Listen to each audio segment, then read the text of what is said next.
আসসালামু আলাইকুম। সুপ্রিয় পঞ্চম শ্রেণীর শিক্ষার্থীরা, আশা করি তোমরা ভালো আছো।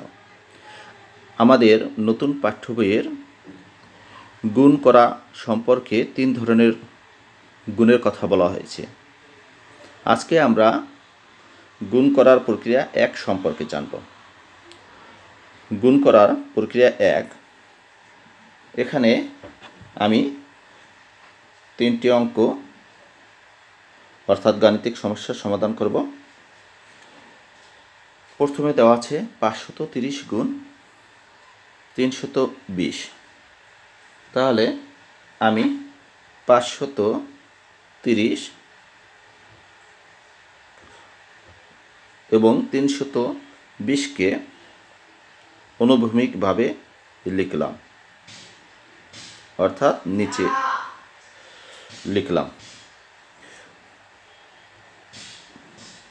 আমরা যেই গুণ অঙ্কটি আছে সেই গুণ অঙ্কে আমরা এই শূন্যের গুণ এখন করব না, আমরা এই বরাবর একটু হালকা করে দাগ দেব।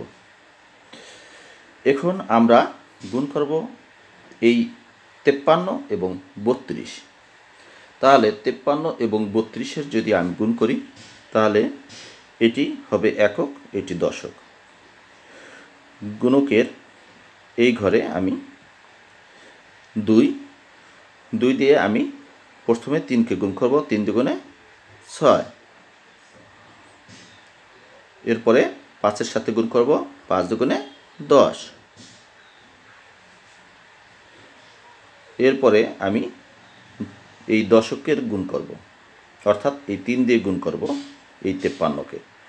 তাহলে এখানে একটি আগের নিয়ম অনুযায়ী আমরা চতুর্থ শ্রেণীতে যেভাবে করেছি, শূন্য বসবে,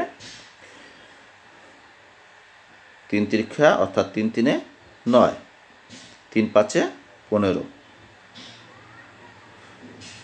এরপরে আমি একটি দাগ দেব এবং এখানে আমি যোগ করব 6 আর 0 6, 9,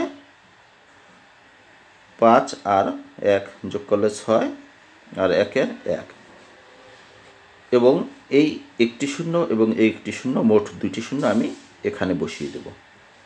তাহলে আমার গুণফল বের হয়ে যাবে। এরপরে আমি এটি সমাধান করব। এখানে 3700 গুণ 600। আমার এখানে 2টি শূন্য এবং এখানেও 2টি শূন্য আছে। আমি যদি অনুভূমিকভাবে লিখি তাহলে লেখার সময় এখানে এই 2টি শূন্য আমি এখানে দিলাম। তাহলে আমার হলো এই যে 2টি শূন্য এবং এই 2টি শূন্যর গুণ আমি এখানে এখন করব না। তাহলে আমার এখানে পাওয়া যাবে 37 এবং 6। 37কে এই 6 দিয়ে আমি গুণ করব। 6 দিয়ে গুণ করলে 6 7 42-এর 2, হাতে থাকে 4, 3 6 18 আর 4 22, এবং এই 2টি শূন্য এবং এই 2টি শূন্য, মোট 4টি শূন্য আমি এখানে বসিয়ে দেব। তাহলে আমার গুণফল হয়ে গেল। এরপরে আমি এই অঙ্কটি করব। এখানে 6000 গুণ 500, 6000 গুণ 500।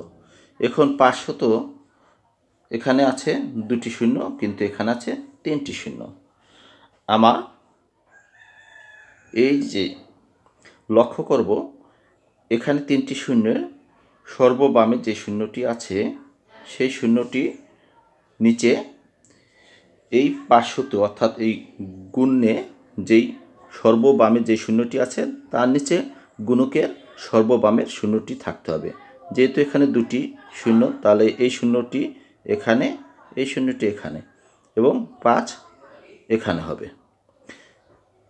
গুণ চিহ্ন দেব এবং আমি এই গুণটি করার জন্য এই 3টি শূন্য এবং এই 2টি শূন্য আমি এখন গুণ করতেছি না, আমি এখানে গুণ করব 5 আর 6, 5 6 30 এবং এই 3টি শূন্য আর 2টি শূন্য, মোট কয়টি শূন্য হলো?